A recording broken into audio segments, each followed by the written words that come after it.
Terima kasih pemirsa, Anda kembali menyaksikan Kominfo Newsroom.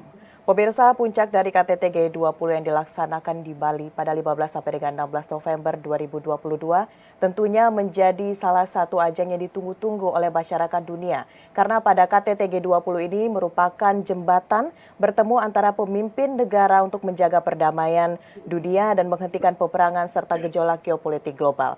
Dan untuk membahas lebih jauh bagaimana manfaat dari G20 ini serta berbagai hal yang berkaitan dari pertemuan yang dilaksanakan di Bali ini, saat ini kita sudah bersama dengan Kepala Staf Kepresidenan Republik Indonesia, Bapak Muldoko. Assalamualaikum, selamat malam Pak Muldoko.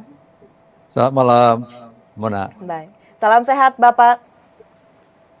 Alhamdulillah, Baik, terima kasih.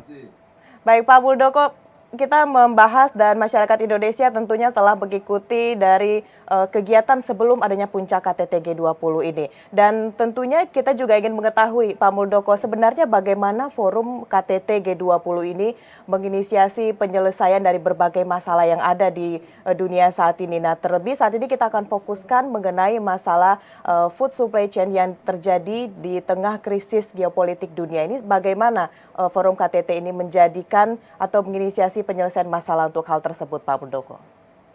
Ya, memang penyelenggaraan KTT pada sesi pertama itu membicarakan tentang food security dan energy security. Berikutnya membicarakan tentang kesehatan, ya, arsitektur kesehatan dunia, dan hari terakhir tadi berbicara tentang transformasi digital. Ya.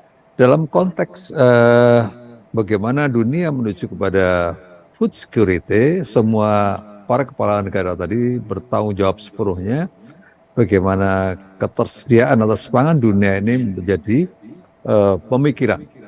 Itu yang dibicarakan sehingga dunia harus terhindar, ya, harus terhindar dari persoalan makan ini.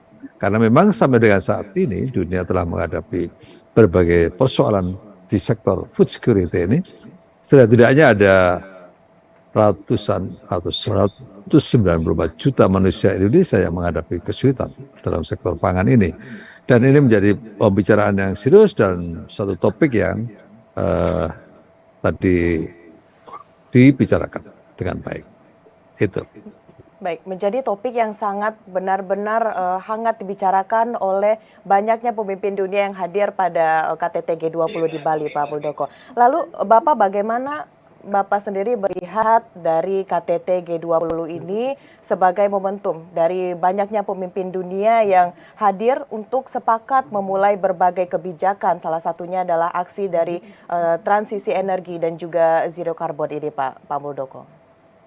Ya, dalam konteks ini Indonesia langsung memberi contoh, ya, bukan mendeliver pesan, tetapi langsung memberi contoh. Para pemimpin G20 diajak ke penanaman mangrove, karena mangrove Indonesia itu memiliki 19 spesies dan memiliki potensi kurang lebih 3,3 juta hektar.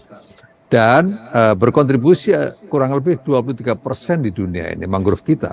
Dan ini salah satu upaya kita bersama untuk bagaimana Indonesia berkontribusi atas perbaikan iklim ini.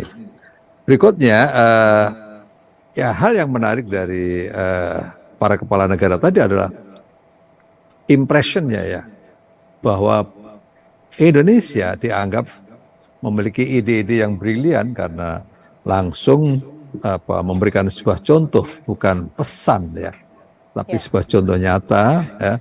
Dan ini nanti pasti akan memotivasi para kepala negara G20 untuk terlibat di dalamnya. Itu saya pikir sebuah contoh yang sangat bagus. Berikutnya, Indonesia sangat komitmen Indonesia menuju kepada emisi karbon, zero carbon, menuju tahun 2060, menuju kepada zero carbon. Banyak hal, ya, transisi energi yang telah dilakukan oleh Indonesia. Yang pertama diantaranya kita transisi ke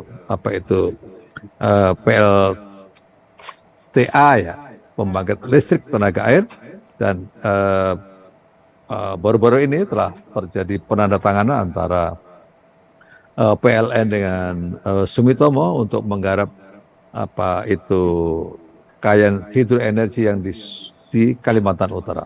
Ini kedepannya sungguh luar biasa karena nanti akan membawa apa kawasan ekonomi hijau di sana.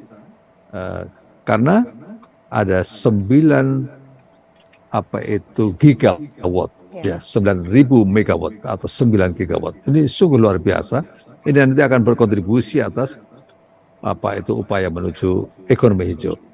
Berikutnya PLTS kita juga berkembang sangat pesat ya. Dan beberapa yang lain secara periodik nanti PLTU akan diturunkan apa kapasitasnya sehingga betul-betul nanti secara bertahap kita menuju kepada upaya zero carbon. Dan Indonesia juga melalui Perpres 55 2019 dan juga diperkuat lagi oleh Inpres nomor 7 tahun 2022 di mana sebuah komitmen kuat dari pemerintah Indonesia menuju kepada pengembangan mobil listrik Indonesia. Nah, ini langkah-langkah real yang dijalankan oleh pemerintah Indonesia seperti itu. Baik, dari segi transisi energi, Pak Muldoko tadi sudah menyampaikan bahwa kalau kita lihat Indonesia ini sudah maju satu langkah lebih cepat dibandingkan negara lain karena kita bukan hanya memberikan usul tapi juga telah melakukan aksi, begitu Pak Muldoko ya. Dan ya, selain aksi itu, nyata, ya. Aksi nyata. Selain itu yang sangat diperhatikan juga oleh berbagai negara di dunia saat ini terlebih sejak adanya pandemi COVID-19, Pak Muldoko, yaitu adalah arsitektur kesehatan global. Lalu pertanyaannya Bapak, setelah adanya KTT G20 ini bagaimana bentuk atau implementasi dari arsitektur kesehatan global ini, Pak? Tadi dari penjelasan Pak Presiden pada saat konferensi pers, setidaknya sudah terkumpul fund untuk global fund untuk kesehatan dunia ya. Karena mensikapi apa yang terjadi setelah COVID ini sebuah pengalaman yang luar biasa. Tadi sudah terkumpul 1,5 billion US dollar itu yang disiapkan fond kesehatan dunia. Nanti pastinya kita juga akan mengevaluasi bahwa ketersiapan kita dalam menghadapi COVID-19 kemarin sebuah pembelajaran. Sehingga pemerintah Indonesia, Presiden sudah memerintahkan Menteri Kesehatan untuk melihat kembali bahwa perlunya sebuah upaya perbaikan agar ke depan pengalaman COVID-19 ini tidak lagi terulang. Kita lebih siap lagi kalau terjadi pandemi seperti itu. Baik, berarti sudah ada rancangan-rancangan yang dilakukan, kebijakan-kebijakan yang nantinya akan diterapkan berkaitan juga dengan arsitektur kesehatan global. Baik, Pak Muldoko tentunya sudah mengikuti berbagai rangkaian, sudah 1 tahun ini dari KTT G20 yang kita laksanakan Indonesia sebagai pemimpin. Bapak melihat seperti apa kepemimpinan Indonesia pada KTT G20 ini, kemampuan Indonesia begitu Pak, sejak kita dipercaya sebagai tuan rumah dari KTT G20? Ya, walaupun dalam kondisi pandemik ya, Indonesia tetap menjalankan peran-peran itu dengan sangat baik ya, baik dari sisi finance maupun dari Sherpa, baik itu pertemuan yang bersifat online maupun pertemuan yang bersifat langsung, itu berjalan terus mulai dari bulan Desember yang lalu, dan saat ini adalah sebuah puncaknya dan dari apa yang kita lakukan 2 hari ini dan puncaknya tadi malam. Itu sungguh-sungguh bahwa para kepala negara itu cukup mengagumi atas peran Indonesia dalam menjalankan presidensi 20 ini.